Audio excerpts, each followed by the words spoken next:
Video دیکھنے والے معزز ناظرین کو میرا السلام علیکم۔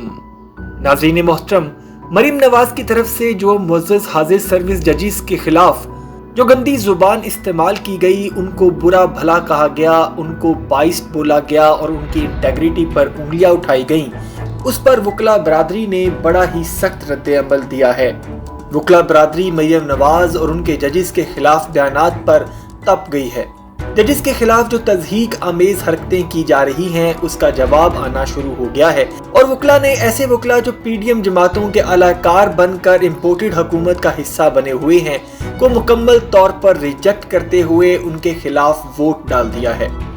کیونکہ لاہور ہائی کورٹ بار کے الیکشنز ہوئے ہیں اور آج سے پہلے لاہور ہائی کورٹ بار میں مسلم لیگ نون ہمیشہ سے طاقتور جماعت رہی ہے اور انہوں نے یہاں ہمیشہ سے منوپلی کیے رکھی ہے، لیکن اب ادھر بھی تبدیلی آ چکی ہے۔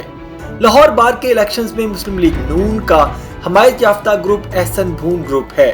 اور پاکستان تحریک انصاف کا حمایت یافتہ گروپ حامد خان گروپ کے اشتیاق احمد خان یہاں سے الیکشن لڑ رہے تھے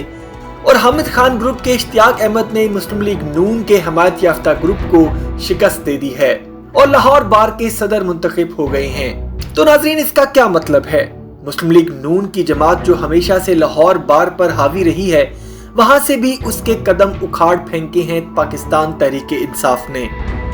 ناظرین محترم، یہ سب کچھ ایک دم سے نہیں ہوا اور سب کچھ جو ہو رہا ہے یہ عوام کا وہ ریاکشن ہے جو پی ڈی ایم کی حکومت میں آنے، ملک کو تباہ و برباد کرنے، عوام کا بھرکس نکالنے کے نتیجے میں آیا ہے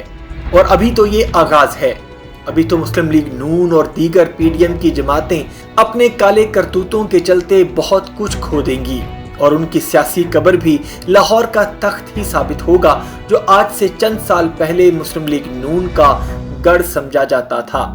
کیونکہ اب نہ تو عوام ان کے ساتھ ہے اور نہ ہی حالات ان کے ساتھ ہیں اور اب اسٹیبلشمنٹ بھی ان کو اپنے گلے سے اتارنے کی بھرپور کوشش کر رہی ہے، کیونکہ ان کے اپنے ہاتھ تو گندے اور کالے ہیں۔ ان کی وجہ سے اب اسٹیبلشمنٹ بھی گندی ہو رہی ہے اور اسٹیبلشمنٹ یہ کبھی بھی نہیں چاہے گی کہ وہ ان کے ہاتھوں عوام کے اندر گندی ہو جائے، لہٰذا اب اسٹیبلشمنٹ کا بھی پیچھے ہٹنے کا ٹائم آ چکا ہے۔ اسٹیبلشمنٹ کے پیچھے ہٹنے کے بعد اب کیا صورتحال بنے گی، اس کا آئیڈیا آپ کو اچھے سے ہے۔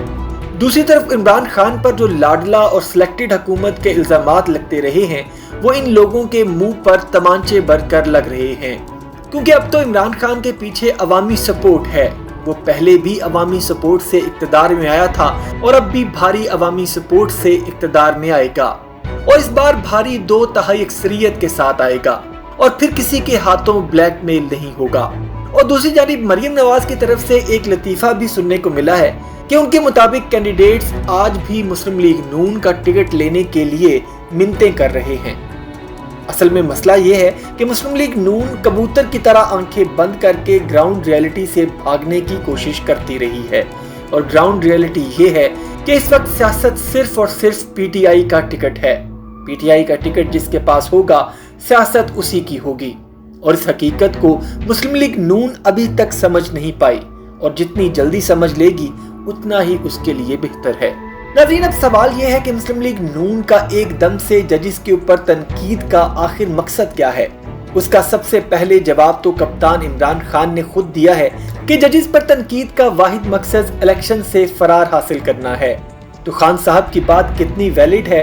ہم اس کو تھوڑا سمجھنے کی کوشش کرتے ہیں۔ ناظرین دیکھیں، اب حالات جو ہیں وہ ہر طرف سے پی ڈی ایم کے اگینسٹ جا رہے ہیں۔ الیکشن ڈیلے کا از خود نوٹس لیا جا چکا ہے اور آئین اور قانون کے مطابق اس کا فیصلہ یہی آنے والا ہے کہ 90 روز کے اندر اندر یا اس کے آس پاس الیکشن ہونے چاہیے۔ مسلم لیگ نون کے پاس الیکشن میں جانے کے لیے کچھ بھی نہیں ہے اور اس بات کا انہیں اچھے سے پتا ہے اور اب ایسی صورتحال میں مسلم لیگ نون ایک گندا کھیل کھیلنے جا رہی ہے۔ اس بارے میں میں نے اپنے پچھلے ولاگ میں بھی ذکر کیا تھا کہ مسلم لیگ نون اب کسی نہ کسی طرح ایک بیانیہ گھڑنا چاہتی ہے کہ جس کو لے کر وہ الیکشنز میں جا سکیں۔ اب جیسے ہی عدالت نے الیکشن کا از خود نوٹس لیا ہے تو مسلم لیگ نون نے فوراً اس کیس کے بینچ میں شامل 2 ججز پر گندی تنقید کرنی شروع کر دی ہے اور جسٹس مظاہر علی نقوی کے خلاف ناجائز اثاثے رکھنے کا پروپیگنڈا کیا جا رہا ہے۔ آخر یہ سب کچھ کرنے کا مقصد کیا ہے؟